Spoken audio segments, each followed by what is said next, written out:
Hi, everyone. My name is Sonal Shah. I am the president of the Asian American Foundation, and I am super excited to be here today for this conversation with in partnering with the Carnegie Endowment on the social realities of Indian Americans, the findings from the 2020 Indian American Attitude Survey.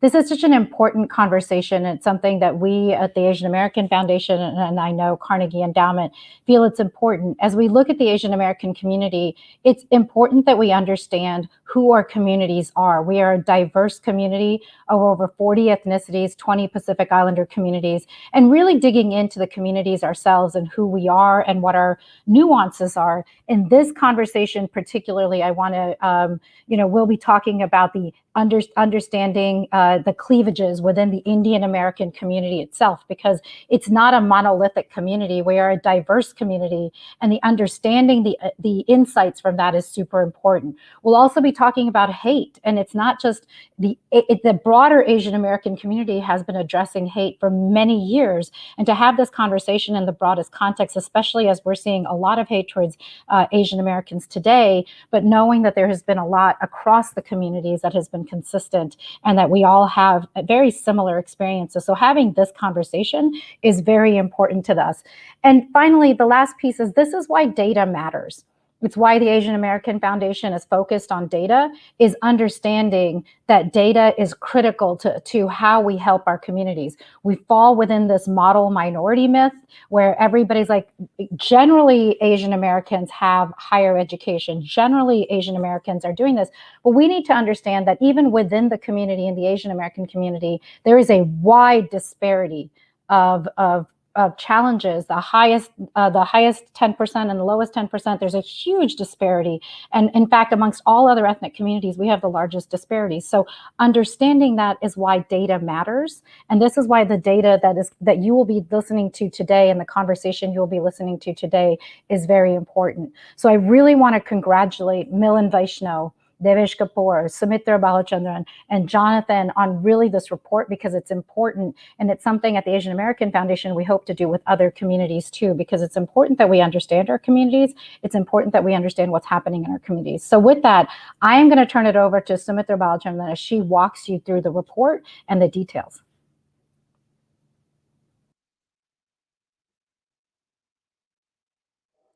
Hi, everyone. Thank you for joining. My name is Sumitra Badrinathan.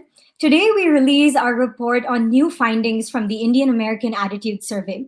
This report is called The Social Realities of Indian Americans, and this is joint work co-authored with Devesh Kapoor, Milan Vaishnav, Jonathan K., and myself.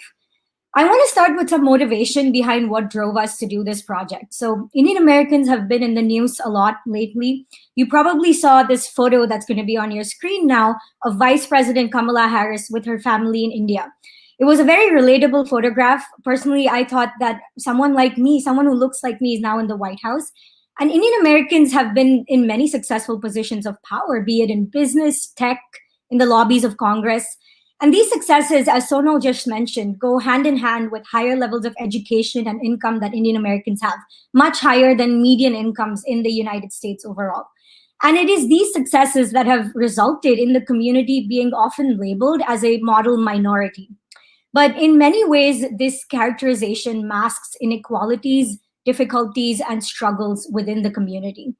Off late, we've seen a pretty troubling surge in hate crimes against Asian Americans in these past few months. And Indians haven't been the specific targets, but the Indian American community is no stranger to prejudice and violence in America. So, given this background, we are driven to understand what are the social realities and lived experiences of Indian Americans. How does this group perceive its own ethnic identity? How do Indian Americans experience discrimination? And what do their social communities and networks look like? To do this, we're bringing you data and results today from a new nationwide survey of 1,200 US adult residents, the Indian American Attitude Survey. This is the third report in a series of reports. The first looked at Indian American voting behavior, and the second looked at Indian Americans on India. Now, before I go into the findings, I want to say a little bit about how we did this survey. So we partnered with YouGov, a survey firm, and they recruited people from an online panel that they maintain. Respondents had to identify as people of Indian origin living in the US. So our survey includes both citizens and non-citizens. It was fielded in September of 2020, and we have about 1,200 respondents in this data set. And as I just mentioned, Indian Americans have been in the news a lot, and a lot has been said about their political preferences, their attitudes, their successes, but we've lacked systematic representative data on this community. So one of the key goals for us was to build a nationally representative survey. To do this, we weighted our data to match back to the census, and this means that we can actually draw inferences about the Indian American population as a whole from these results. And the survey itself was pretty expansive. We had several modules and over 150 questions covering different areas. For lack of time in this presentation, I'm just going to focus on the 5 key takeaways that we think are important from our findings in the new report. And towards the end, I'll link the whole report so you can read the rest of the findings. All right, so our first key finding is this. The term Indian American itself is a very contested identity. So in our survey, we asked respondents how they self-identified. We provided them with 8 identity categories and asked them which of these categories best describes their background. And surprisingly, we find that only 43% of the sample says that Indian American is the term that best captures their identity. So over half the sample said that something other than Indian American describes them. About a quarter of our respondents say that Indian describes them the best. About 7% use the term Asian American. 10% identify as South Asian American, and about 6% only as American and Asian American. And I want to add that there are differences here by place of birth. Indian Americans who are born in the United States are more likely to identify as Indian American. But on the other hand, those born outside of the US are more likely to simply just say that they identify as Indian. The final data point here is that this self-identification also varies by religion. Of our Hindu respondents, 86% report identifying with some kind of Indian identity, relative to just 52% of our Muslim respondents. All right, so the second key takeaway from our data is that Indian American social communities are populated by other people of Indian origin. And we wanted to assess to what extent Indian Americans associate with other Indian Americans relative to those from outside the community. So to do so, we asked the question at the top of the slide here, which of the following best describes your group of personal friends? Overall, the distribution is skewed in favor of a network that has more people of Indian origin. And this graph in particular looks at responses by place of birth. So adding the first 2 categories, which is all of my friends are of Indian origin and most of my friends are of Indian origin, we see that about 43% of those born outside the US have a network dominated by Indian origin friends, compared to just 25% of responses in the US. And we also find in a slightly different analysis that in counties with more Indian American households, so counties in New Jersey as opposed to say in Wyoming, respondents are significantly more likely to say that their social networks are dominated by fellow Indians. So these networks become more insular the more Indian Americans they are in a given locality. The third key takeaway is that not only are Indian Americans communities homogenous, they also exhibit high rates of intermarriage. So overall, we find that 8 out of 10 Indian Americans say they have a spouse or partner of Indian origin. In this slide, we disaggregate these results by place of birth, and we find that those born outside the US are significantly more likely to have a spouse or partner of Indian origin and born in India. So about 77% of foreign-born respondents fall into this category, compared to just 40% of those born in the US. And overall, we find that about 20% of respondents say they have a spouse not of Indian origin, but this is slightly more common among men in our sample relative to women. Our next finding is that 1 in 2 Indian Americans reports experiencing discrimination in America. And this is one of the headline findings of our report. To understand people's experiences with discrimination, we first asked whether respondents personally felt discriminated against in the past 12 months. 1 in 2, or half our sample, says they've been discriminated against in the past year, which is a pretty significant number. I also want to break this up by subgroup. We didn't find any gender differences in reporting discrimination, but we do find differences by religion. So Muslim respondents in our sample say they are more likely to experience discrimination relative to other religious subgroups. Now, when people say that they are being discriminated against, it begs the question, on the basis of what?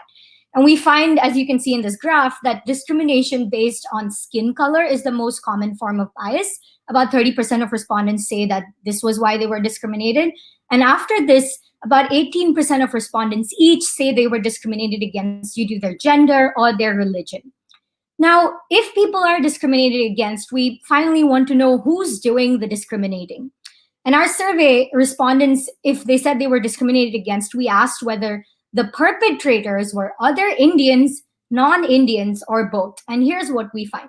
Respondents overwhelmingly blame non-Indians when it comes to discrimination, but on the basis of country of origin or skin color.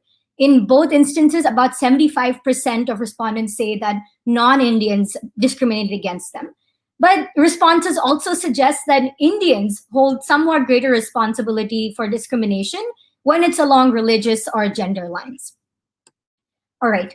Our final takeaway based on the results is that Indian Americans are socially polarized, but along partisan lines. When we look at polarization from a social angle in this report, and the question we ask is this: do your partisan affiliations affect how you interact with other people in society? Are you more likely or less likely to make friends based off of how somebody votes? And broadly, this is what we find. Republicans are more comfortable having close friends who are Democrats than vice versa. So as you can see in the figure, 54% of Republicans say they are comfortable having Democratic friends. On the other hand, only 27% of Democrats say they're comfortable having Republican friends. So half the number of Republicans who feel that way towards Democrats. And I just want to mention that this finding goes contrary to what we know about trends in the general American population. We also ask this question about religion, but there's relatively less polarization there compared to partisan affiliations. So that concludes the 5 key takeaways.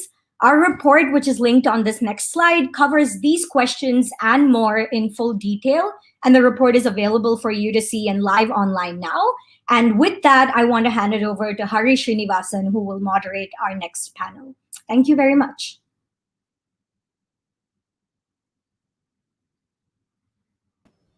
Sumitra, thanks so much for that summary. We'll start to dig into a couple of the aspects of your report now. I want to bring up Sajit Kaur and Milan Vaishnav. Let's talk about that first finding, just what I call myself, what I identify. Indian Americans seem to be what the label that I got when I first immigrated to this country. And then at some point in college, South Asian seemed to be this other label. And for people, especially as you saw, when it breaks down to how they perceive themselves, especially based on where they were born, there's a pretty big gap. Milan, why don't you start, Milan? I think that's exactly right. I mean, I remember when we were putting this survey together, and a friend of mine, when I was kind of going over the question, said, you better have American as an option. That is with no hyphen. And, we remember the experience of the former Louisiana governor, Bobby Jindal, who ran unsuccessfully for president, who made quite a bold statement that upset quite a lot of people in the community by saying, I don't want a hyphenation. I'm not Asian American, Indian American, I'm just American. Conversely, we also have to remember that there are about 4.2 million people of Indian origin residing in this country, but 40% of those people aren't U.S. citizens, right? Mm-hmm. And so those people do primarily identify with their homeland, which is India. And so I do think that there is a lot of variation. And so, it puts us in a bit of an awkward position to be fielding a survey on Indian Americans when only 4 out of 10 respondents kind of associate with that. The other thing I'll just say on this, Hari and Sumitra mentioned to this, is the diversity on the basis of one's religion. I think one of the things that is a hypothesis that we can't conclusively say, but something we're thinking about, is whether minority religions, so the non-Hindu population, finds a more common bond with other communities from South Asia, be they from Pakistan, Bangladesh, elsewhere, rather than the Indian community, right? Because of the common bond of religion or shared heritage, or so on and so forth. So this is, as Sonal mentioned, not a monolith, but very much a kind of mosaic. Sajid, how about you work with the Sikh Coalition? How does that identity translate in this population, especially when you go back a couple of generations, maybe just one generation, and their parents or their grandparents were part of an incredibly painful partition between countries? So they have that kind of somewhere in their background in their family history on whether they were Indian or Pakistani or what was India, right? And then now here they are in another country where there is still a visible distinction. Not all other Indian males, so for example, would wear a turban on their heads, right? So how is that challenge playing out? Yeah, and I want to underscore that no community is a monolith. So while I'm speaking for, as a Sikh woman, I'm speaking for a Sikh organization, that doesn't mean that we all identify in the exact same way either. And I think that's really important to understand. I do think religious identity plays a critical part. So for Sikhs, right, like our origination story, where we come from is Punjab. And that is now divided. So when we use the word South Asia, it better encompasses the land that actually built and our ancestors are from. And then, yeah, of course, when you go to the partition, our families, yeah, it is only one generation. Our families went through a very painful migration period, but our challenges with systemic oppression, with decisions being made on behalf of the community without real community community ability to advocate for themselves, happens even after that. So you're looking at treaties that were designed to suppress Punjab in certain ways. You're looking at the division of even Punjab further in India over decades, and then a really painful period of 1984 and beyond with extrajudicial killings and a decade of disappearances. And so with all of that, it is for many Sikhs very painful to identify, particularly with a government. And I want to be super clear about that, right?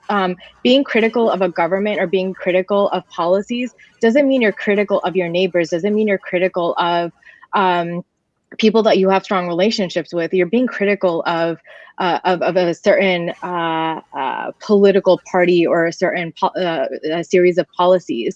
And so there's that part. And I also want to be really clear, opting out of sometimes certain identifications, like opting out of identifying with India, also can mean that you don't feel like you have a voice to be able to create change in that. So while I identify as a Sikh Punjabi American woman, I don't always agree with everything that's happening here in America. I mean, most of my work is around advocating for a lot of improvements. But sometimes when you opt out of an identity, it's because you actually don't feel like you have a voice to advocate for that. And I think that's a really important part of the conversation. Why are people opting out of certain identities as well? Milind Vaishnav, we had a question from the audience. Asim asks, do these survey results allow for regional disaggregation? If so, at what level? This would be interesting to see, because as we've all been saying, that Indian Americans, we are not a monolith, and the people who are taking this survey are not either.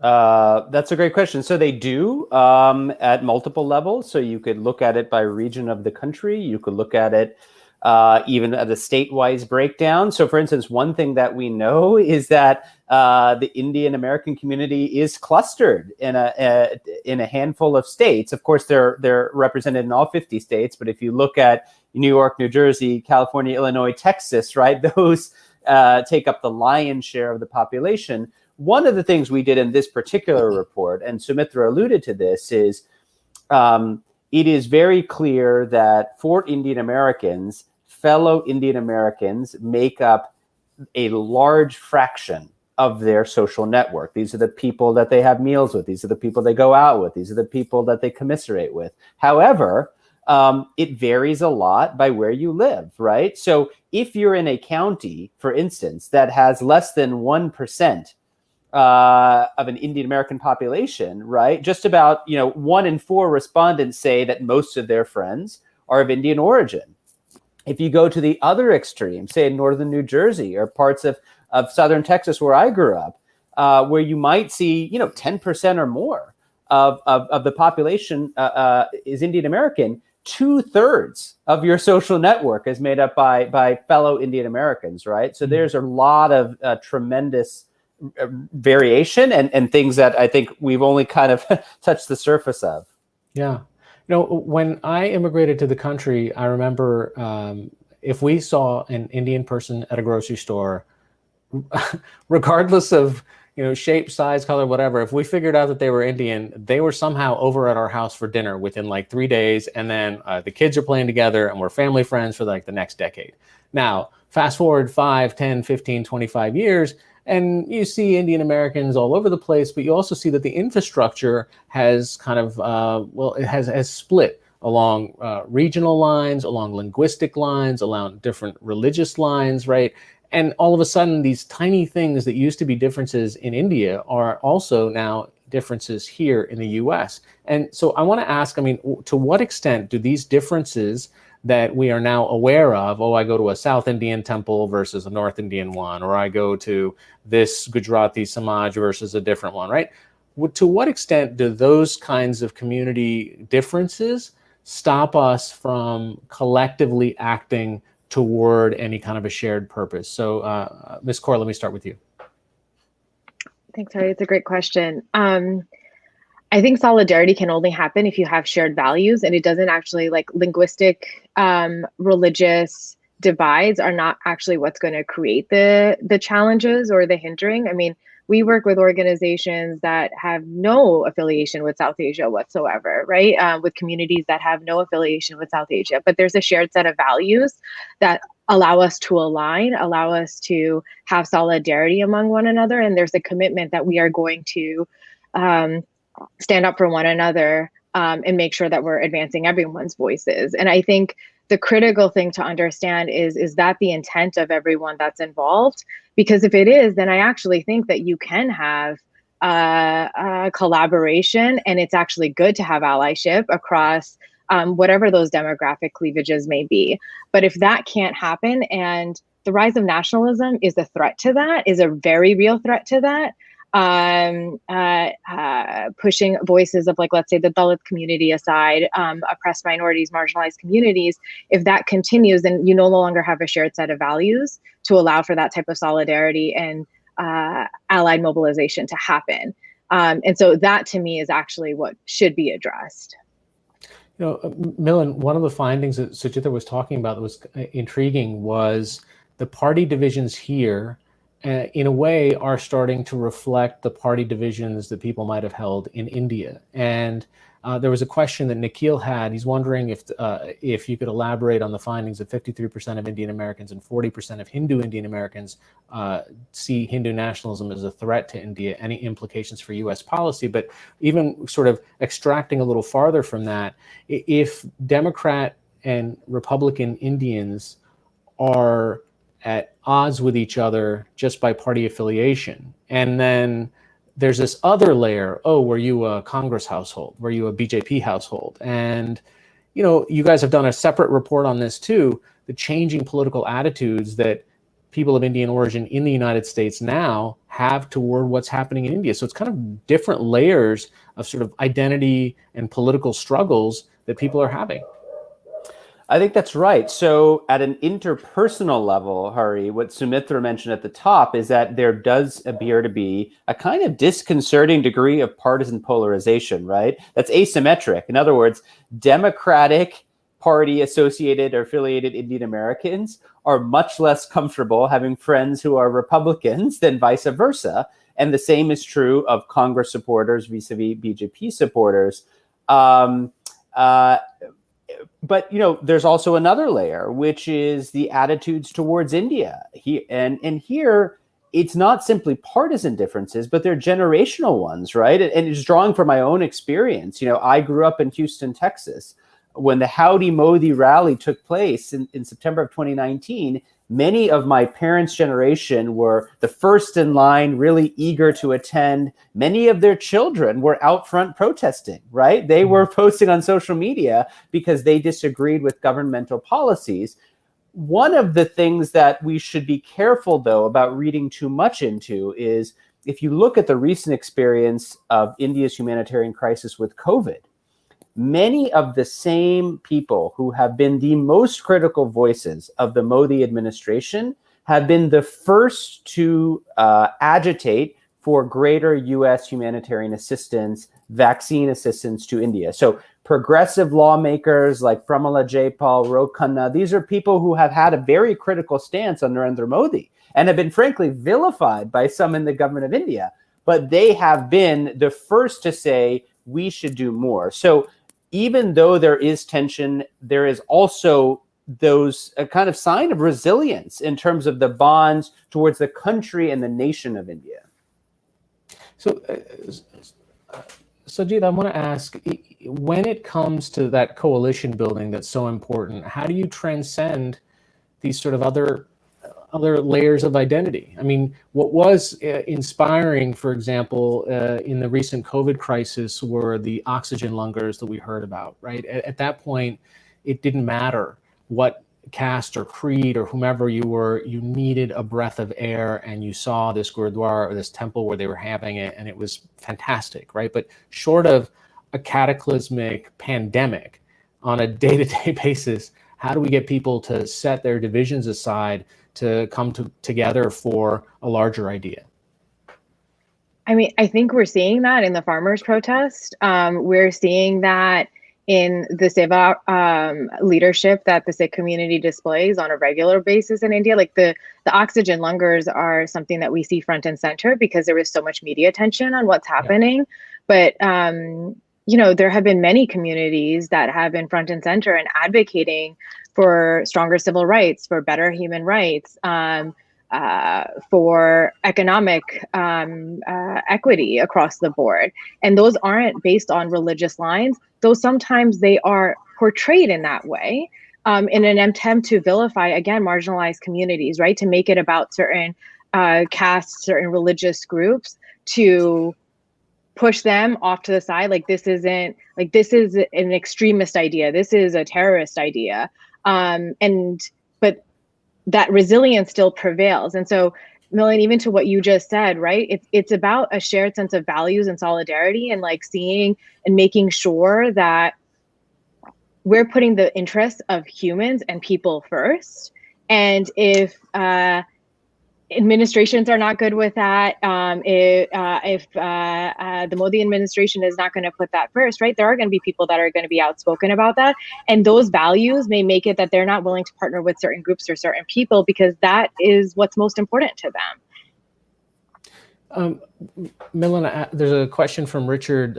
Any disaggregated info regarding those Republicans who are likely to associate with Democrats? And I think it's also kind of just a question maybe for Sumitra about the methodology. Say for example, if YouGov captures the panel that it has, how do we know, for example, that we are capturing a good enough and a broad enough spectrum of the South Asian experience or here, to say by income or by geographic location?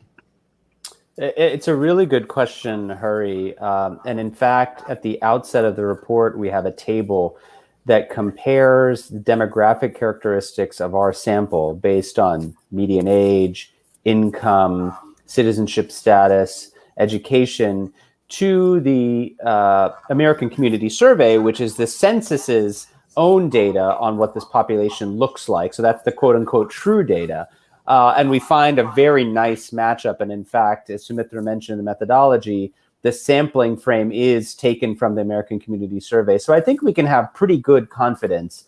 Now, will there be communities who are underrepresented in our data? It's entirely possible. You know, one of the points Devesh has made repeatedly is that if you look at undocumented immigrants in this country, Indian Americans now make up the 5th biggest undocumented population, right? So those are people who may not be in YouGov's panel, right? So I think there's confidence, but you know, there's always some room for error, and we've done the best we can on that. On the question of income and professions, we have done only a modest amount in this report. It is something, Richard, that we've looked at, particularly when it looks at the partisan views of Indian Americans and how they view India. I'll just bring out one thing from this study. We ask about caste identification, right? To what extent do Hindu Indian Americans identify with the caste group? And, you know, there is a refrain that's often heard. I heard it growing up myself that, oh, this is a thing of the past. You know, it's not something that that translates in America. We don't find that to be the case. About 50% of Hindus do identify with the caste. And there's actually some very interesting variation by education and income. So 36% of Hindus with a household income below $50,000 identify with caste, but that share actually rises to 52%, more than half, if you're a household that makes more than $100,000, right? So some really interesting patterns. A similar story could be told with respect to educational attainment. It's actually people who are better off, who have a closer association to a quote unquote cleavage that has been imported from the homeland. If I may just add, I just want to, I think that plays into power dynamics. And yeah, it's very much still a thing that's happening here because there's an employment discrimination case involving caste out on the West Coast. And so it's not a thing of the past, it's very much still present. And it plays into power dynamics and privilege. And I think that's something that we have to acknowledge. To Richard's question, Sumitra just responded in our kind of private chat. She said, Republicans are such a minority in this sample that we probably don't have the statistics and power to break it down by geography, et cetera. I also wanted to talk a little bit about kind of that, some of the things that this survey also highlights is stuff that kind of feeds into that model minority myth that Sonal mentioned earlier, right? So how do we, one of the things was people that were, for example, born in the United States and still identified as Indian American were more likely to report hate crimes. And I know that Alex is going to get into that conversation a little bit more. But where is it that we are falling short when it comes to policy to make sure that those that are left behind in our communities are visible, right? I mean, because if the stereotypes are, and if the census data says, hey, we have, twice as many bachelor's degrees as everybody else in the country, or we have a median income that's twice the national average, well, those are great stats. We don't necessarily need to, and hey, guess what? One is vice president of the United States. So we don't necessarily need to deal with poorer Indians or the ones that don't have agency. Sajid, let me start with you. Yeah. Well, first off, census reporting is incomplete. There's a lot of underreporting that happens in certain demographics, and they are generally the ones that do not have access. Like Millen said, undocumented South Asians are not going to be included in census reporting.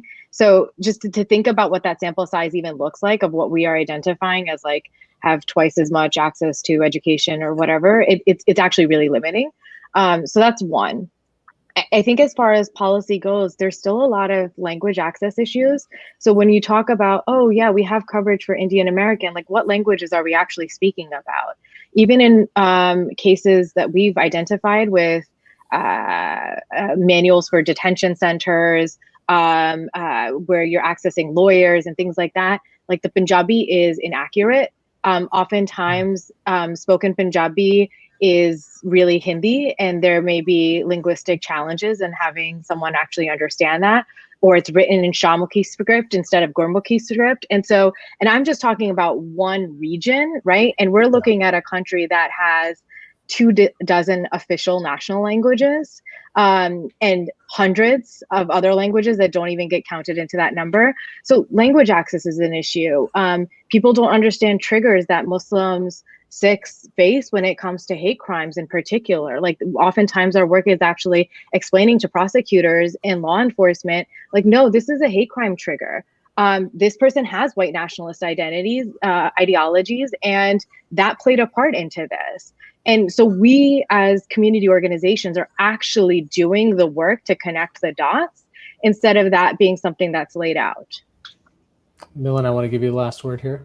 I mean, Hari, I would just say one of the big takeaways from our work over the past year is that, look, if you look at averages, clearly the overall professional, educational, financial success of the Indian American community is undisputed. However, number one, there is a lot of variation, an incredible amount of inequality.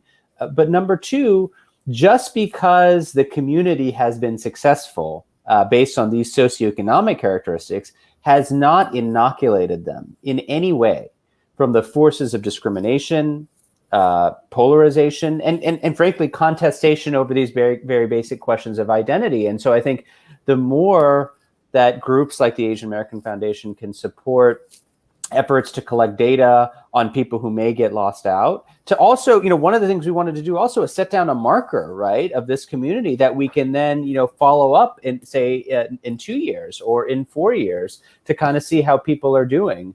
And to take cognizance of the fact that this is not a static picture. I think many of our viewers who are out there today may not even realize that, 2/3 of all people of Indian origin who reside in the United States came since the year 2000 or were born since the year 2000, right? So this is a rapidly growing, morphing, changing population.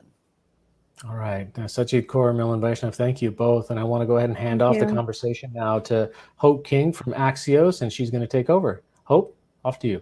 Thank you so much, Hari. And it's a great conversation there with Milan and Sajid as well. Everyone, this has been a really important conversation. I'm really pleased to be here today. So thank you to the Carnegie Endowment and to TAF for inviting me to have this next part. As well, I want to introduce Devesh Kapoor, who is the Starr Foundation Professor of South Asian Studies and Director of Asia Programs at the Johns Hopkins School of Advanced International Studies.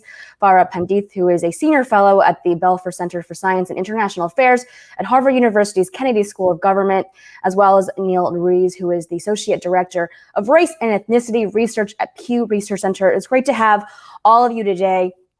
I think we have an easier time, talking about this in some ways because, we had just spent the last 25 minutes or so talking about the intricacies of identity within the population of South Asians, Indian Americans, talking about who identifies with what. But when it comes to discrimination, especially here in the US, it seems like we all, face it in different ways, but, in a unified way, then we have a certain problem, a singular one. So Devesh, I want to start with you. Can we talk about first the nature of discriminations that Indian Americans specifically face?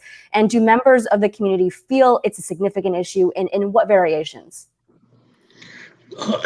Thank you. I just want to add a few points to the findings on discrimination that Sumitra had highlighted. So about a third of the respondents in our sample believe that discrimination against people of Indian origins in the US is a major problem. Just about half believe it's a minor problem, and about a sixth believe that it's not a problem. However, when respondents were asked whether they believe that other minorities experience a greater degree of discrimination relative to Indian Americans, large majorities do acknowledge that other minority groups, whether it is African Americans, Latino Americans, LGBTQ community, as well as other Asian groups, face greater levels of discrimination than do Indian Americans. One interesting finding we have is that we find that a significantly larger share of US-born Indian Americans, about close to 60%, state that they have been discriminated against in the past year on any ground, compared to just 36% of those who were born outside the US. So we were a little puzzled because a priori you might expect that foreign-born respondents face greater discrimination because of their accents or perhaps the dresses they wear, etc. But our results raise the possibility that foreign-born immigrants are simply less likely to report instances of discrimination. I think the higher frequency of reporting discrimination amongst the US-born could stem from a host of reasons: differences in social norms, the socialization that comes through education, etc. The fear of sort of retaliation being less, a greater sort of demand for equality, and also less spatial segregation compared to those who immigrate into the country. What we don't have in our survey is the forms and the intensity of discrimination. Racial slurs, sort of go back to your country taunts, prejudice in the workplace, or even violence. And that, of course, is very important. The last point that I want to highlight is that we found that those who identify as supporters of the Democrat Party report a greater level of discrimination relative to those who identify as supporters of the Republican Party. Now, this could reveal a possible link between Indian Americans' lived experiences with discrimination and their partisan political preferences in the US. Indeed, when they were asked about the reasons for supporting the Democrat Party and not supporting the Republican Party, one of the most important reasons they highlight is the belief that the Republican Party is intolerant of sort of minorities. So we see how experiences of discrimination and political preferences, how they get manifest. And one thing that, we talked about with the prior group, and Sajid brought this up specifically, is, no group is a monolith. But when it comes to discrimination, that's really how it manifests, is that groups of people or people who look similar are grouped together as a monolith. And I know that in the recent months with the Stop AAPI Hate and Hate is a Virus sort of initiatives, there have been more efforts to collect data. You mentioned, Devesh, just now that it's been difficult as well to catalog what types of discrimination or hate incidents have even been, attacked onto Indian Americans. Has there been work across, all different Asian groups broadly to catalog all types of hate and discrimination? I think Neil might have a better idea. There have been specific reports. There was one done from Harvard in, I think, 2013. Individual or sort of specific Asian American groups have highlighted those within their own community. The Sikh Coalition has done so for Sikhs. But as a larger pan-Asian, where all the groups are included, I don't believe that's the case. I know that Neil is sort of leading a whole big effort to actually do that, and perhaps he'll be able to better respond there. All right, Neil, you're getting a good segue from your panelist here, and just really, if you could help us situate the discrimination that Indian Americans have faced in the past, in the broader context of what's happening to more of the East Asian community at the moment. Yeah, thank you. First, I want to congratulate Sumitra, Devesh, Jonathan, and Milan for an excellent and important report. The Pew Research Center surveys I'll be talking about are based on samples of Asian American adults in the US, but we're not going to be able to break out what they were able to do, origin, foreigner versus US born. So I want to start out by saying that even before the pandemic, a majority of Asian Americans have said they have personally experienced discrimination because of their race or ethnicity. This was in our February 2019 Pew survey, where 76% of Asian adults said they personally experienced discrimination or were treated unfairly. This was the same in June 2020 when we asked it again, and also this past April. In our most recent April Pew survey, we found that nearly half of Asian Americans experienced at least one of 5 adverse incidents tied to their race or ethnic background since the pandemic began. A third of Asian Americans have said they feared someone might threaten or physically attack them. A quarter said they've been subject to racial slurs or jokes. A quarter of people said people acted uncomfortable around them. And also in the same survey in April, we found that 8 in 10 Asian Americans say violence against them in the US is increasing. And among the Asian adults who said violence is increasing, we asked an open-ended question just to tell us in their own words, what are the main reasons? We found that 1 in 5 cited the former President Donald Trump as one of the reasons. 16% said racism as a main reason for increase of violence, and 15% of Asian adults said that COVID-19 or effects of the pandemic. But what's interesting here, I want to end with 2 quotes from one of these open-ended questions that talk about kind of the complexity of the reasoning among Asian Americans. A 45-year-old Asian American man said, quote, ignorant people placing a blanket blame on Asians regarding the origin of COVID-19, racism against Asians has always been present and is generally caused by other groups, both whites and blacks, unquote.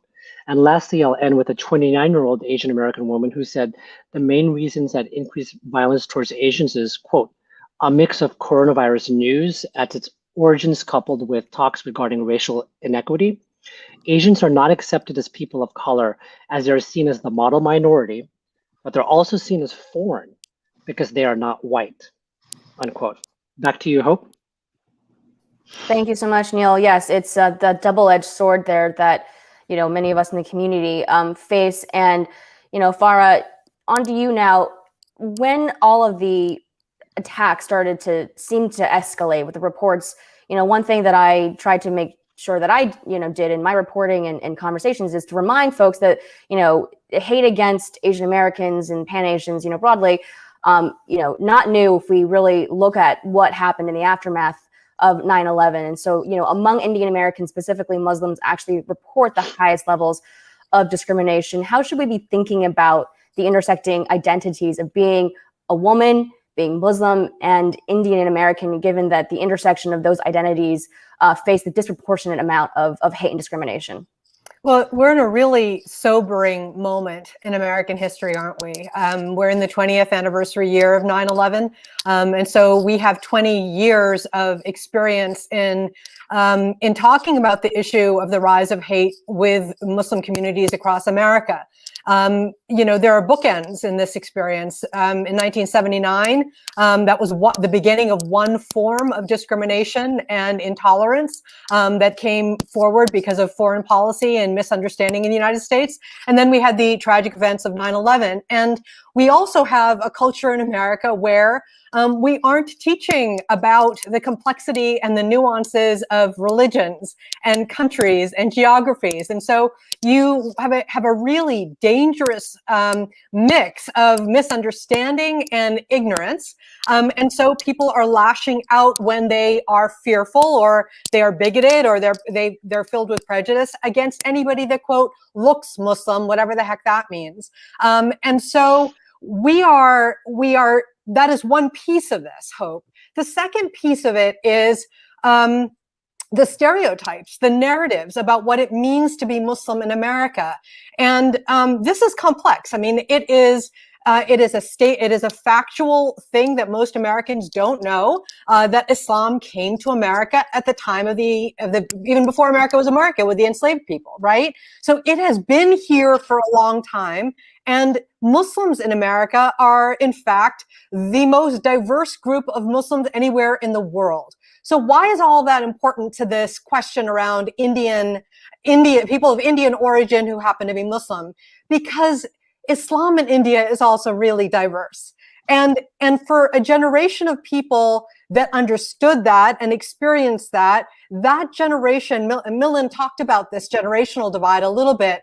Here in America, what you are seeing is all of these complexities, what they understand Islam to be, when it came on board, fear from 9/11 and what Islam might mean. And then you add to it the very clear things that have been talked about with the horrifying events during the pandemic against Asian Americans of any type, which is, if you look different, we are going to come after you. And so you look at the issue of gender and you take on, not only are you Asian and not only are you Muslim, but choices that you might make in terms of your lifestyle, your approach to how you dress or how you articulate your religion out loud is brought into this. So this is true of whether, stepping out of the Indian American thing for a moment, if in fact you wear a yarmulke, or going back into sort of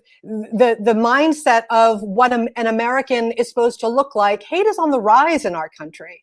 So Hope, when I think about the rise of hate and I think of the intersections of the nuance of all of these things that are spinning, I would simply say to you around issues of gender that for Muslim women in America who happen to be of Indian origin, whatever that might mean, There are increasing burdens, I think, too, because the narrative in America since 9/11 is that Muslim women are victims, and they're always victims. You never hear about the agency of Muslim women. You never hear about the strength of that community, or that slice of the pie, which makes it a very toxic environment, and one in which we have a continued misunderstanding of the narratives of all of the things that both panels have been talking about this morning. You mentioned that we are now at the 20-year mark, and I wonder for those who were either near or watched the coverage, what do you think have been the biggest lessons? Have there been major improvements, you think, since then? And and I'm thinking about all the children who were born after, didn't grow up in that era, specifically knowing the incident. What you think we're passing down to them?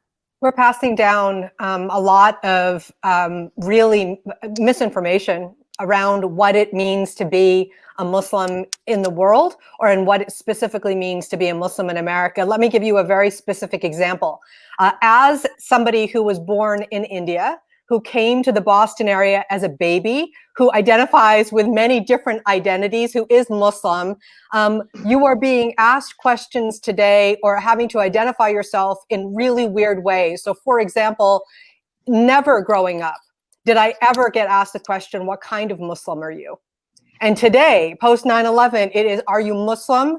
And if you are Muslim, are you Sunni? Are you Shia? Where do you come from? It's sort of a hierarchy in somebody's brain about what it must mean. And that's dangerous, Hope, because what it's done is it's taught children of Gen Z, well, millennials, Gen Z, and now Gen Alpha, that you can't look at commonalities, that you must dissect. And this is not just true of Muslims. It's also obviously true of other religions within India, and what it means for them here in America. So it comes back for me on the solution side of how Americans think about how we are teaching religion, ethnicity, heritage, geography, and all the things that come with it.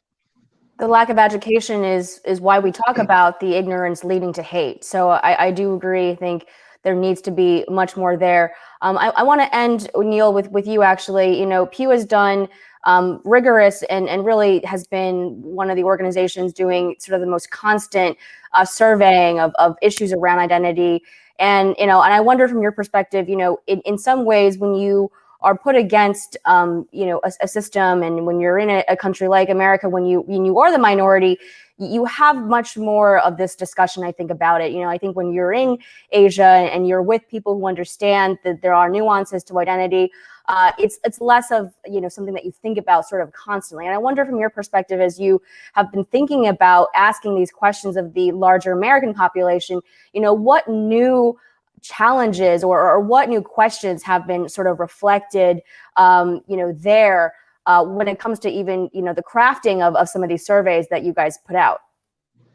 Yeah, I mean, I think in general, I think there's a lot more work to be done. I think talking about education and data that Sonal mentioned, there's so much more to do. And I think one of the interesting things, there's also this connection. I think Asian Americans, largely majority of Asian Americans, our current population, are foreign born. So there's this immigration story that's going on among Asian Americans integrating into the US. But there's also a diverse story of economic mobility in the US, different starting points, right? Even here, like Indian Americans, very different cleavages, which is really great in this report that's showing us the diversity and different experiences with discrimination or how you're treated in the workplace. But the broader Asian American community as well is extremely diverse. And we really need to understand these nuances to really understand whether it's for policymakers to understand the facts, who's located in their states and localities so they could do better service in terms of the policies that they need. Facts, education are important. And I'm excited that we're going to be doing more work in this area because I think it's really important, like what the team here did in terms of really going deep on Indian Americans. I think there's so much more to do, deeper work on Asian Americans and Pacific Islanders in the nation.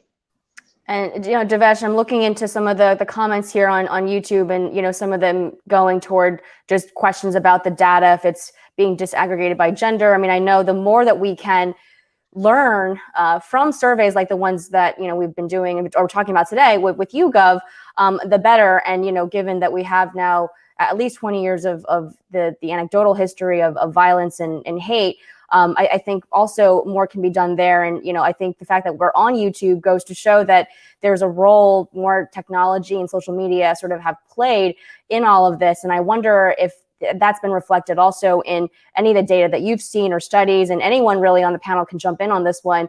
I know that the question of who's reporting really contributes to what we see in the stories ultimately with the data, right? We need to start with the data set. So given now that more people are able to access social media, they feel more emboldened to talk about their experiences there, and the fact that we have tools like a YouGov or a Pew or the Carnegie Endowment going out and doing these surveys, I feel like we should have much more of this and much sooner than we should have in the past.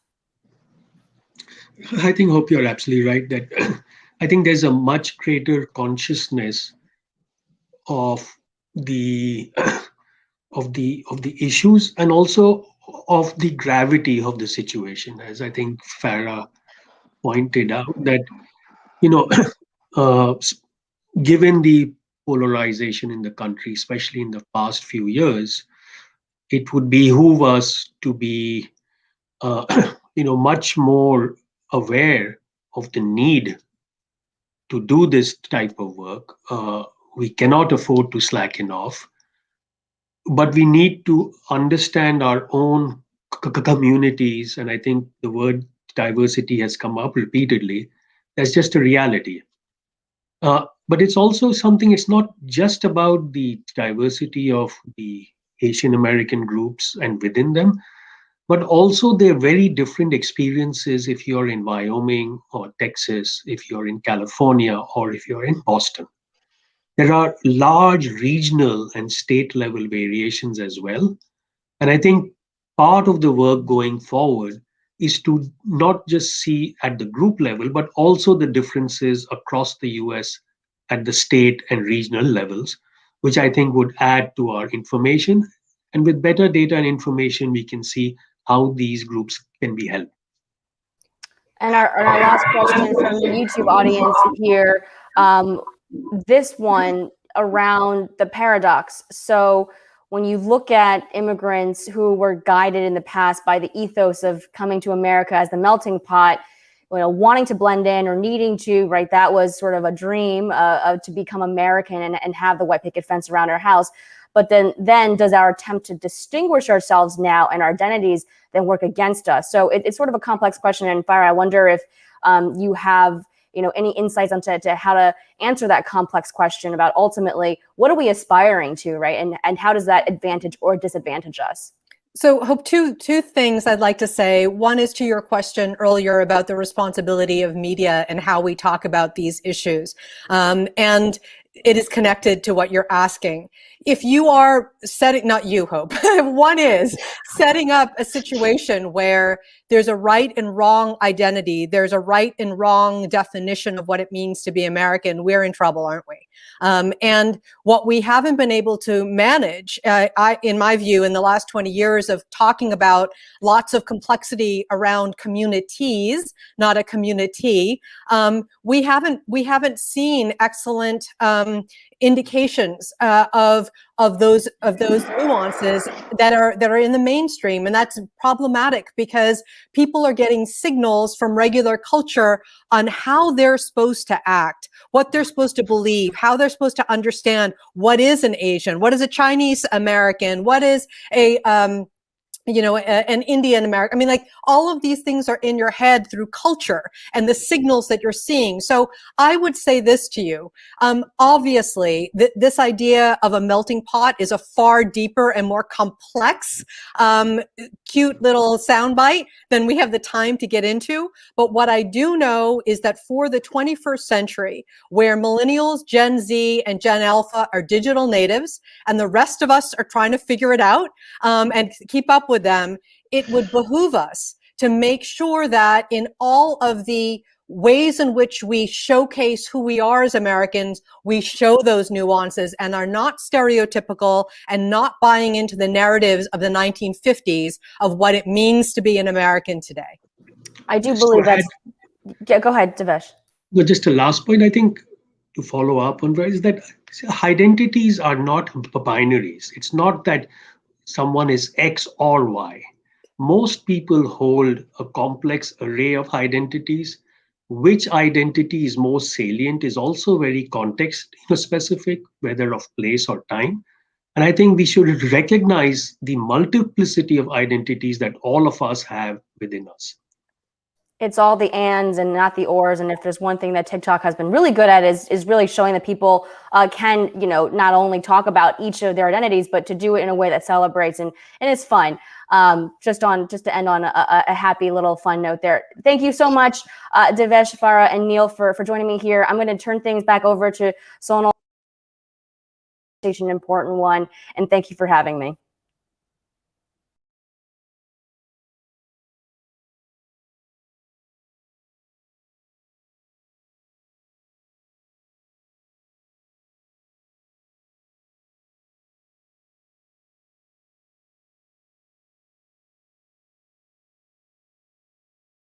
After all these years, I'm still muted.